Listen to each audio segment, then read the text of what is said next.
Hello students,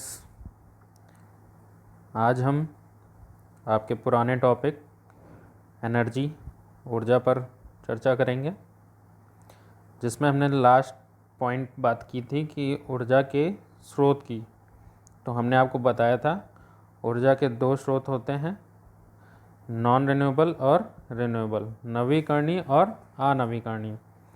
तो सबसे पहले एक बार फिर से बता देते हैं आपको कि जो वायु, जल, बायोमास और सौर ऊर्जा जो है ये पुनः प्राप्त होने वाले ऊर्जा के स्रोत हैं। प्रकृति में इनकी आपूर्ति जो है वो निरंतर होती रहती है, तो इन्हें बार बार हम उपयोग में ला सकते हैं। तो ऐसे जो ऊर्जा के स्रोत होते हैं उन्हें हम नवीकरणीय ऊर्जा स्रोत कहते हैं, अर्थात पुनः प्राप्त होने वाले। इनका प्रयोग जब हम करते हैं तो वातावरण जो है हमारा वो भी बहुत कम प्रदूषित होता है और इनमें अधिक से अधिक ऊर्जा प्राप्त की जा सकती है। अब बात करते हैं अनवीकरणीय ऊर्जा स्रोत की। पत्थर का कोयला, मिट्टी का तेल, डीजल, पेट्रोल आदि जो ईंधन के रूप में हैं, ये सब पुनः ना प्राप्त होने वाले ऊर्जा के स्रोत हैं।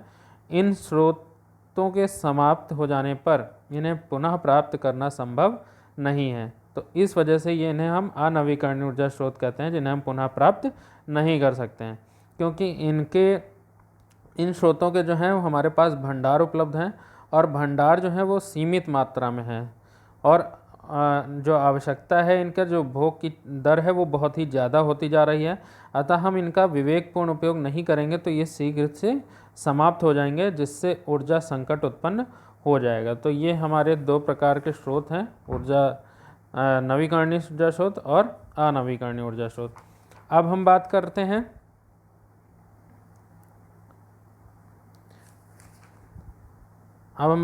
हैं ऊर्जा स्रोत हमारे हो गए। अब हम बात करते हैं इनके ऊर्जा के अन्य स्रोतों के बारे में। तो ऊर्जा के अन्य स्रोत की जब हम बात करते हैं तो हमारे पास कई सारे और भी आ जाते हैं, जिसमें हमारे पास सबसे पहले जब हम बात करेंगे तो सौर ऊर्जा की बात करते हैं कि सौर ऊर्जा के कौन से स्रोत होते हैं। तो सौर ऊर्जा जो है इसमें हम प्राकृतिक स्रोत हमारा सूर्य है। सूर्य के द्वारा जो भी ऊर्जा उत्सर्जित की जाती है उसको हम सौर ऊर्जा कहते हैं, और आजकल जो है इसके उपयोग पर बहुत अधिक बल भी दिया जा रहा है, क्योंकि ऊर्जा के अन्य स्रोत जो हैं वो समाप्त होते जा रहे हैं, इसलिए हम प्राकृतिक स्रोत की ओर अग्रसर हैं। और साथ ही साथ इसका हम सही तरीके से अधिक उपयोग कर सकें, जितनी भी हमारी दैनिक क्रियाएं हैं उनमें हम उपयोग कर सकें। इस वजह से कई सौर ऊर्जा के उपकरण भी बनाए जा रहे हैं, जैसे खाना बनाने के लिए सोलर कुकर, पानी गर्म करने के लिए सोलर हीटर, और लाइट उत्पन्न करने के लिए सोलर सेल या सोलर पैनल। ये सारी चीज़ें बना ली गई हैं। नेक्स्ट हमारा जो ऊर्जा का स्रोत है वो फॉसिल एनर्जी का है, जीवाश्म ऊर्जा का। लकड़ी या कोयला जब हम जलाते हैं तो भी हमें ऊर्जा प्राप्त होती है, जिसे यांत्रिक अथवा विद्युत ऊर्जा में बदला जा सकता है। पृथ्वी का जो गर्भ है उससे हमें पत्थर का कोयला प्राप्त है, मिट्टी का तेल प्राप्त है, डीजल, पेट्रोल आदि जितने भी ईंधन हैं ये सब हमको पृथ्वी के गर्भ से प्राप्त हैं। तो ये ईंधन जो है वो वायुयान, डीजल, गाड़ियाँ आदि में प्रयुक्त होते हैं। और अब हमारा अगला जो ऊर्जा का स्रोत है वो है वाटर एनर्जी, जल ऊर्जा। बहते जल में भी बहुत ज़्यादा गतिज ऊर्जा होती है। इसके द्वारा हम बहुत बड़े बड़े लकड़ी के लट्ठों को एक स्थान से दूसरे स्थान तक ले जा सकते हैं। जल ऊर्जा से ही हम पवन चक्की चलाते हैं, बड़े बड़े बांध बनाते हैं, वर्षा तथा नदियों के जल को रोककर टरबाइन के ब्लेडों पर हम जब उस पानी को गिराते हैं, जिसके माध्यम से हम लाइट उत्पन्न करते हैं, जिसे हम जल विद्युत कहते हैं। तो अधिकतर आज की मैं आपको बताना चाहूँगा कि हमारे देश में जो विद्युत पावर है, इलेक्ट्रिक पावर है, इसका 23% से भी अधिक भाग जो है वो जल विद्युत के द्वारा ही पूरा किया जाता है। नेक्स्ट हमारा स्रोत है पवन ऊर्जा, विंड एनर्जी। पवन का अर्थ ही है कि गतिशील वायु, और गतिशील वायु है तो जाहिर सी बात है कि उसमें गतिज ऊर्जा होगी, जिसे हम पवन ऊर्जा कहते हैं, विंड एनर्जी। इसका उपयोग हम पवन चक्की को चलाते हैं, जल पंप, आटा पीसने की चक्की संचालन और अन्य विद्युत उत्पादनों में किया जाता है। ज़्यादातर इस विद्युत ऊर्जा का उत्पादन पवन ऊर्जा के माध्यम से हमारे देश में राजस्थान और गुजरात में किया जाता है। तो इस वजह से यहाँ इसके द्वारा प्राप्त जो विद्युत है वो भी बहुत सस्ती होती है और इसके उत्पादन से वायु प्रदूषण नहीं होता है। नेक्स्ट है हमारा बायोमास एनर्जी, अवशिष्ट जैव पदार्थ ऊर्जा, कई सारे हम बेकार पदार्थ, कूड़ा करकट, गोबर, सड़ी गली वनस्पतियाँ आदि भी जो हैं वो भी कहीं ना कहीं एनर्जी के सोर्स हैं। ऐसे अवशिष्ट द्रव्यों को हम एकत्र करके किसी बंद जगह में सड़ने के लिए छोड़ देते हैं और इससे एक ज्वलनशील गैस बनती है जिसे हम मीथेन कहते हैं। इस मीथेन गैस का भी उपयोग हम ईंधन के रूप में कहते हैं और गोबर गैस भी इसी तरीके से एग्जाम्पल है इसका। नेक्स्ट हमारा ऊर्जा का स्रोत है नाभिकीय ऊर्जा, न्यूक्लियर एनर्जी। इसमें जितनी भी हमारी न्यूक्लियर रिएक्शंस होती हैं, इनमें जो भी एनर्जी फ्री होती है उसे हम नाभिकीय ऊर्जा कहते हैं, जिसमें हमारी एक प्रक्रिया होती है कि जब यूरेनियम के नाभिकों पर कम गति के न्यूट्रॉनों की हम बमबारी करते हैं तो यूरेनियम नाभिक दो हल्के नाभिकों में टूट जाता है और उस प्रक्रिया में अपार ऊर्जा हमें प्राप्त होती है। तो इस प्रक्रिया को हम नाभिकीय विखंडन कहते हैं तथा जिस नाभिकाय में नाभिकीय विखंडन द्वारा ऊर्जा उत्पन्न की जाती है उसे नाभिकीय भट्टी या न्यूक्लियर रिएक्टर कहते हैं। अब अगली हम बात करते हैं हमारे पास मास एनर्जी की, द्रव्यमान ऊर्जा की। तो इसमें जो है आइंस्टीन हमारे जो प्रसिद्ध वैज्ञानिक हैं, इन्होंने सिद्ध किया था कि द्रव्यमान भी जो है वो ऊर्जा का ही एक स्वरूप है। आइंस्टीन ने ये बताया था कि प्रत्येक पदार्थ में उसके द्रव्यमान के कारण भी ऊर्जा होती है, जिसे हम द्रव्यमान ऊर्जा कहते हैं।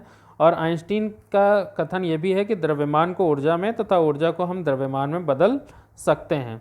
इनका कहना है कि यदि हम मान लेते हैं मास m द्रव्यमान की पूर्णता ऊर्जा में परिवर्तित कर दिया जाता है तो उससे उत्पन्न जो कुल ऊर्जा होगी E = mc² होगी, जहाँ c जो है प्रकाश की चाल है, c की पावर है c का मान है 3 × 10⁸ मीटर प्रति सेकंड। तो इसको हम द्रव्यमान ऊर्जा समीकरण कहते हैं। इसमें प्रकाश की चाल जो है वो बहुत अधिक होती है, इसलिए द्रव्यमान ऊर्जा का मान भी बहुत अधिक होता है। तो अगर हम मान लें कि 1 किलोग्राम द्रव्यमान को हम ऊर्जा में बदलते हैं तो प्राप्त ऊर्जा जो हमारी होगी वो 1 किलोग्राम × 3 × 10⁸ मीटर प्रति सेकंड स्क्वायर, जो हमारे कुल होगी 9 × 10⁻16 जूल एनर्जी। तो 1 किलोग्राम द्रव्यमान में हम एनर्जी मानते हैं 9 × 10⁻16 जूल।